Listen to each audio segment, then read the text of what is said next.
Строительный журнал «Горячий мастер» представляет анализ дровяного камина по заявке зрителя.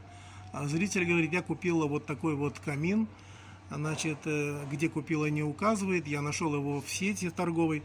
И, значит, она говорит, что при открывании двери у нее все время дым выходит в помещение. Что мне делать, как мне быть? Дымоход, говорит, прямолинейный и все прочее. Ну, вот в этой упрощенной модели камина вы видите, здесь есть колосниковая решетка. Колосниковая решетка – это, в общем, тема из паровозной печи. В каминах всегда камины – это подовое горение, лежат на камнях дрова. У них есть борт высокий, за бортом лежат, это чтобы не вылетали угольки и все прочее. И видно только фактически 2/3 пламени, которое поднимается из-за этого борта. Но здесь есть колосниковая решетка, есть отверстие для притока воздуха, они дублируются на двери. То есть, когда дверь закрыта, воздух проходит через вот эти вот отверстия, попадает вот в эти отверстия и выходит, значит, в колосниковую решетку под сами дрова. То есть, представьте, что дрова горят сверху, и еще и дрова горят снизу. То есть, воздух сверху на них подходит и снизу. То есть это уже совсем не длительное горение, а турбогорение происходит. И вот в чем проблема. Почему упрощенная схема. Здесь, видите, можно перекрыть колосниковой решетки воздух, а можно открыть, а можно как-то регулировать там какие-то миллиметры. Но, как бы тут не было отрегулировано, вы закрыли колосниковую решетку, чтобы воздух из колосниковой решетки не шел, и чтобы вы захотели подкинуть дрова, и дым не шел в помещение. Вы открываете дверь, и, пожалуйста, вы открываете эти отверстия притока воздуха в колосниковую решетку. И воздух опять оттуда снизу подходит. И воздух в ваше помещение сюда заходит. И, естественно, весь дым выходит вот сюда вот в помещение.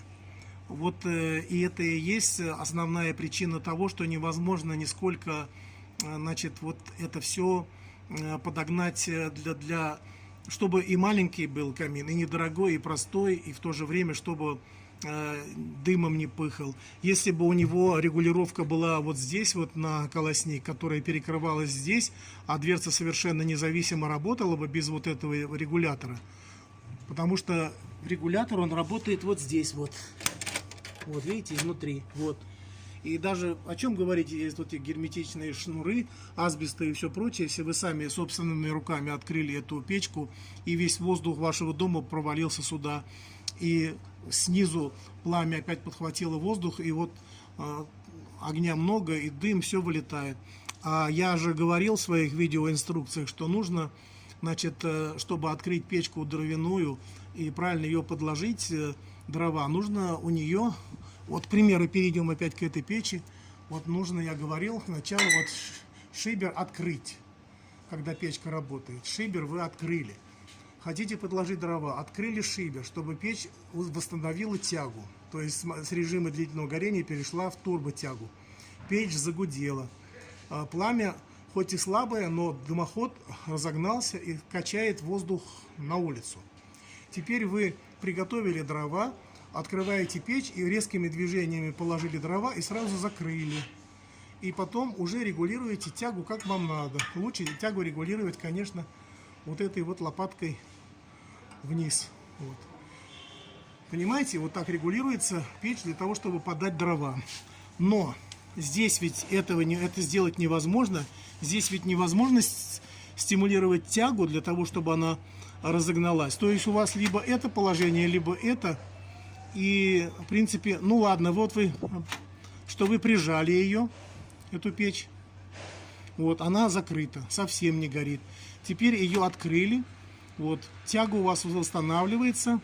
Значит, вы хотите подложить, открываете. И тут у вас и отсюда воздух заходит в дрова, и сверху заходит в дрова, и вот отсюда выходит дым в само помещение. Вот самая простейшая математика дыма из камина, это когда вот он выполнен именно в таком виде, когда колосниковая решетка не имеет какой-то своей отдельной регулировки, как в этом случае. Слушайте советы умных людей, подписывайтесь на строительный журнал «Горячий мастер», расскажите о нам своим друзьям и знакомым.